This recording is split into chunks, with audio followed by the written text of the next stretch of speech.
আমার চ্যানেল থেকে সকলকে স্বাগত জানাই। আশা করি সবাই ভালো আছো, আমিও ভালো আছি। ভালো থাকতেই হবে, প্রচণ্ড গরম বাইরে গ্রামে।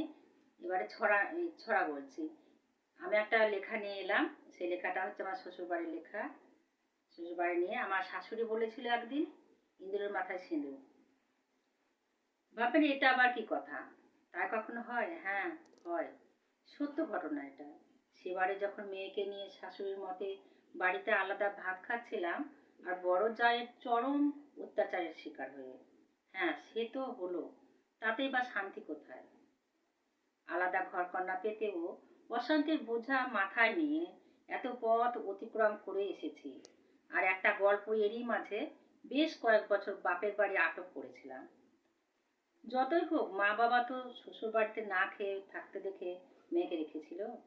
তবে আবার জামাই আসা যাওয়া করতো বেশ। সেদিকে মা বাবা বাড়ির অন্যরা আশা রেখেছিল। এই করে করে মেয়ে দুটো বড় হতেই তখন মা বাবা আর দাদা বৌদি, বলতে গেলে প্রতিবেশীরাও চাইতো যাতে করে স্বামী স্ত্রী এক জায়গায় হোক, তাতে এক জায়গায় থাকুক, তাতে তাদের দুটি মেয়ের তো জীবন আছে, সংসার আছে, স্থায়ী সংসার হবে। ওদের জীবনে এই মা বাবা বিচ্ছেদের গল্পটা যেন এসে পড়ে না, বা সত্যি হয়ে বসে যায় না। তাই তো বরের গভর্নমেন্ট জব হওয়া হলো। আবার কি, এবারে ধীরে ধীরে পা এগোতে লাগলাম। আবার পরে বিয়ে হওয়া কত মেয়ে, আমার পরে বিয়ে হওয়া কত মেয়ে, কত বউ সংসার জীবনে।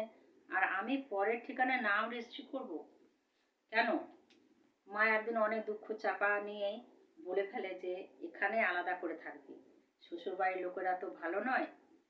সেদিন আমার মুখে বেরিয়েছিল ওই কথাটা, যে আমি তো বিধবা নই মা, তবে এভাবে আলাদা থাকবো কেন?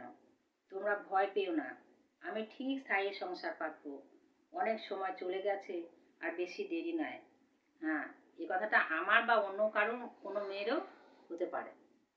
সেটা নিজেদের মধ্যে শ্রোতারা সব ফ্রেন্ডরা ঠিক করে নেবে।